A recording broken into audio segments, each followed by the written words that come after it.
Эрүүгийн хэрэг хянан шийдвэрлэх тухай хууль. 9-ийн 5 дахь зүйл. Хууль ёсны төлөөлөгч. 18 наснд хүрээгүй хүний хууль ёсны төлөөлөгчөөр тогтоогдвол зохих хүн байхгүй.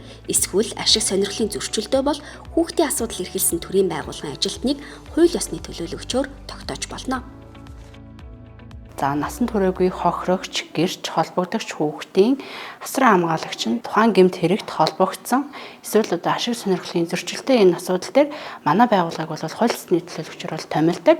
За бид насан туршаагүй хүүхдийн хууль ёсны төлөөлөгчөөр томилогдоод насан туршаагүй хүүхдтэй холбоотой мөрдөн шалгах ажиллагааны явцад хүүхдийн ашигыг бол хамгаалж хүүхдийг төлөөлөн оролцож ажилладаг байгаа. За сонгоны арханд үргийн хүүхэд гэр бүл хөгжил хамгааллыг хэлсэн онгорсноос хойш нийт 73 хүүхдийн хууль ёсны төлөөлөгчөөр ажиллаж эрүүгийн эрх хэн шийдвэрлэх ажиллагаа мөрдөн байцаалтын шатны үйл ажиллагаанд бол оролцож ажилласан.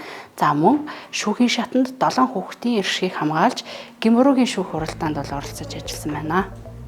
Төрийн байгууллагууд хүүхэд хамгаалах, тэр дундаа гэмтэргийн улмаас хохирсон хүүхдийн эрх ашигыг хамгаалахад анхаарч хууль журмын дагуу үйл ажиллагаагаа явуулж байна. Гэвч төрийн байгууллагуудад хүүхдийн эрхийн асуудлыг даатгаад өнгөрөх биш, хүн бүр эцэг эхчүүд, асран хамгаалагчид хүүхдийн эрхийг зөрчихгүй байхад анхаарал хандуулах шаардлагатай.